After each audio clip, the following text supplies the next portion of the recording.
Here's an important question I'm sure you've asked yourself multiple times. Should Christians take powerful, mind-altering, hallucinogenic drugs for spiritual enlightenment? What, no? You don't go to church and think to yourself, do you know what would make this better? If everybody here was tripping on acid. Well, here's the thing. There's a growing movement in the world today where people are really pushing this. Now, not so much inside the church, but right outside our door, this is something that is going on.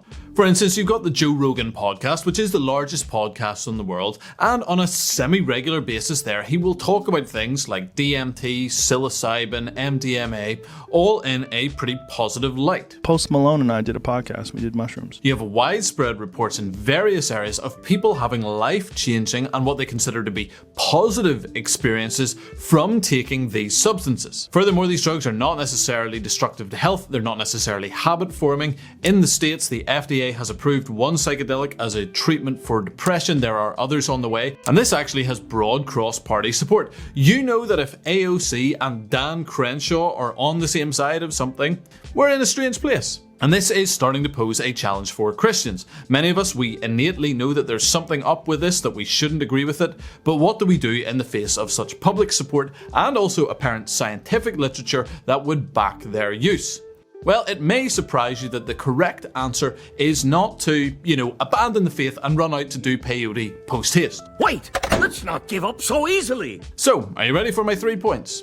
Cool, because that's what you're getting. Stop asking for a different number of points. That's all I have. Point 1. These drugs are spiritual. Now, the default materialistic assumption when it comes to taking drugs is that what happens there is merely brain chemistry. That when you take one of these substances, your brain puts on a little movie for you to watch, like a vivid daydream, and that's all there is to it. Now, if that is the case, then what we would see is that people from different cultural backgrounds with different personal experiences would depict and would see very different things. However, what would be surprising to that worldview is that in fact when people take these psychedelics, they tend to picture the same sorts of things across different cultures and backgrounds. In particular, they tend to see conscious and intelligent entities of the same type and shape as one another, and of the same type and shape as we typically see depicted in pagan art in temples and in pyramids. And of course, on first meeting these entities, they broadly speaking appear to be benevolent. Some may say like an angel of light, which, as you know, the Bible says, if you see anything spiritual that looks good, it probably is good, it's cool, go for it. What could go wrong? Furthermore, people can meet and interact with these beings not only through taking psychedelic drugs, they can also do it through things like Buddhist meditation, chanting, and yoga. Louis Ungit, in his book Return of the Dragon, points out that in ancient pagan religions, it was enormously prevalent to take substances like these and then connect that to worship. And in particular, one thing that we see across all of these forms of worship is the worship of a serpent. Thank God there's nothing in the Bible that would warn us about a serpent. Something that is also true across different cultures is that people report having what they describe as telepathic experiences with these beings, where they are communicating to them mind to mind. Many participants felt that these telepathic experiences involved a lack of privacy. They were hesitant to repeat the experiences. Now, the similarity of these experiences rules out the idea that this is simply brain chemistry. Simple brain chemistry would produce very different experiences for very different people. What seems to be happening is that people are altering their brain chemistry, but it is allowing them to see something that is in fact real. And this isn't even just the Christian understanding of this. When atheists go on these trips, the majority of them cease to be atheists at the end. Now, don't get me wrong, they don't become Christians. They end up becoming sort of spiritual and not religious. But they are as aware as we are that there is a spiritual side to taking them. Point 2. The Bible talks about this. If you ask most Christians, where does the Bible speak to drugs? Most of them are going to be at a loss. They're going to talk about something like perhaps self-control, which is valid, or they're going to talk about the scriptures on drunkenness and imply that broadly to intoxication, which again is valid. However, it would appear that the Bible doesn't seem to warn about this particularly strongly. And that's where we're wrong, because the Bible is in fact very clear on this, and where we need to look for the passages on it are passages that speak about sorcery. Now again, a reminder of the context. In pretty much every pagan religion at the time of the Bible across the world, two things were going on. There was the worship of idols, of false gods, and there was the taking of drugs in order to interact with those gods. Now, do you know what the biblical Greek word for drugs is? It is the word pharmakia. Okay, now that is not a South Korean car that likes to grow corn. Farmer Kia. Is that a joke? I don't know. It's spelled pharmakia. I'll put it on the screen. It's where we get the word pharmacy from. Now, do you know what the biblical Greek word for sorcery is? It's also pharmakia. It's the same word. Now this is something that we typically lose in our English Bible translations. It gets translated as sorcery or witchcraft. But in the world and in the understanding of the Bible, taking drugs and engaging in sorcery was the exact same thing. They were inseparable. One could not engage in witchcraft without taking drugs. One could not take drugs without engaging in witchcraft. You were willingly interacting with demonic entities, however you ended up doing it. It is exactly what shamans and witch doctors would do. They would make a brew and then they would go and talk to demons. Now, if you're looking for the religion that stands against that practice at that time, you can really only find one, which is the religion of the Bible. Old Testament Judaism, New Testament Christianity. And the Bible takes an incredibly strong stand against this. In the Old Testament, this was punishable by death. This is called the sin of Nineveh. This is what Jezebel was doing. In the New Testament, this is the fruit of the sinful nature. This is something that removes you from heaven, and it's something practiced in Revelation by the whore of Babylon. So if you're looking for where the Bible talks about this,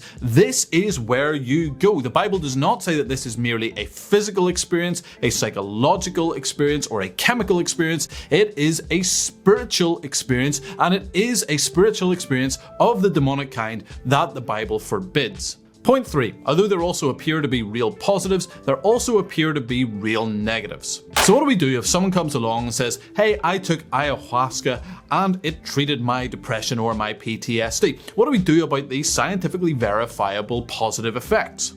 Well, I'll tell you what we shouldn't do. We shouldn't be surprised. The Bible doesn't warn us against things like sorcery, and we could expand this wider to things like necromancy and mediums, and say that you shouldn't do them because they don't work. Now, the Bible seems to think that, in fact, these things might well work, and I'm sure there are plenty of frauds out there. My psychic is dead. But the Bible is not saying that these things do not have power. The Bible is saying that the source of that power is ultimately malevolent. If we think about it in terms of societies that exist today that tend to use witchcraft and these kind of pagan religions, those people, yeah, sure, they might have a slightly less sophisticated culture in some ways, but they're not stupid. They're not going to throw money at something that doesn't work. They are paying for this, and they're paying for it because either they or someone they know has seen it work before. And I think in the West, the enemy has found a real open door when it comes to mental health. We live a really unhealthy lifestyle in that way, with all of our tech and our work schedules and our lack of social interaction. And though in many ways we have quite good physical health and quite good physical health care, this is an opportunity for him to lure and deceive people. So we shouldn't be surprised over these positive benefits. Furthermore, the benefits are not universally positive. There are people who have serious mental breakdowns over these things. People end up being schizophrenic, they become manic, they hear voices, they have flashbacks. And so though the enemy may take off one chain today, he will happily do that to put on several more chains down the road. And if we look at the negative consequences of doing this, they are often slightly delayed. The early trips that people go on tend to be, broadly speaking, more euphoric, more positive. But as people go back and as they take more of these trips, they tend to get darker, they tend to get more malevolent. Aaron Rodgers, the former Green Bay Packers quarterback and trader, does talk about this. He's had a podcast where he's discussed this. He talks himself about meeting the Hat Man, who's this dark, evil figure that he meets on these trips. And for a lot of people, that's where these experiences end up going as they do it more and more. Also, let's look at the effects of this on society. In the first wave of psychedelic use in the West, what did we see? Well, we saw the sexual revolution. And since that time, we've had skyrocketing sexual immorality, divorce rates have been going through the roof, people are rejecting the family structure, they are embracing communism, all of the while feeling a smug sense of spiritual enlightenment as the world around them falls to bits. So there's my 3 points, and all that to say, yes, there may be some positive mental health effects for taking these drugs. And if you would like to, meet a demon and engage in occult activity that the Bible forbids and get hooked on the experience and potentially destroy Western civilization, then this is the way to do it. If not though, well kids, don't do drugs.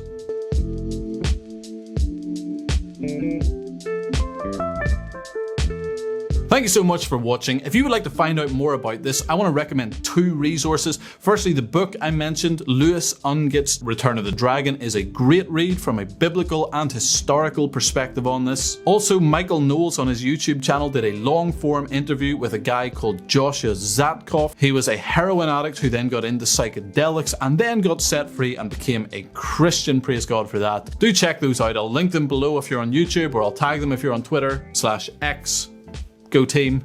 Also, if you'd like to support the channel, you can go to wearecontramundum.com and pick up some of the merch there. I have it on good authority that Jesus loves everybody who buys it, so there's that. You can also support the channel on Patreon or through PayPal. And hey, like drugs, my videos are often addictive. If you're on YouTube and you would like to get your fix, well then this next video is for you.